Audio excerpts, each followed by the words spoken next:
Indian ATM booth কেমন দেখে নিন। এসবিআই এর একটা এটিএম বুথ। তো ওয়াও, বাংলাদেশে এটিএম বুথ যেভাবে পরিষ্কার পরিচ্ছন্ন শেষ। চকচক করে, কিন্তু ইন্ডিয়াতে ওরকম না। অনেকটা আমি এটিএম বুথ দেখছি, ওখানে এসি কার্যকর নাই, তবে ময়লা আবর্জনা পড়েছিল এরকম। এখানে বাংলাদেশি যে কোনো ভিসা কার্ড এন্ডোজ যদি করেন অ্যাপ্লাই হবে। আর এখান থেকে 100 টাকা এবং 500 টাকার রুপি বের হবে। যেমন বাংলাদেশি 1000 এবং 500 টাকা বের হয়, এখানে কিন্তু মিনিমাম 100 টাকাও বের হয়।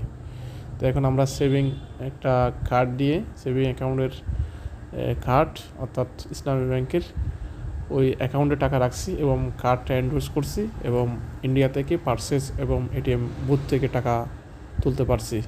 আপনারা চাইলে ভিসা কার্ডকে এন্ডোর্স করে বিদেশে ইউজ করতে পারেন। দেখুন এখানকার পরিবেশ কীরকম।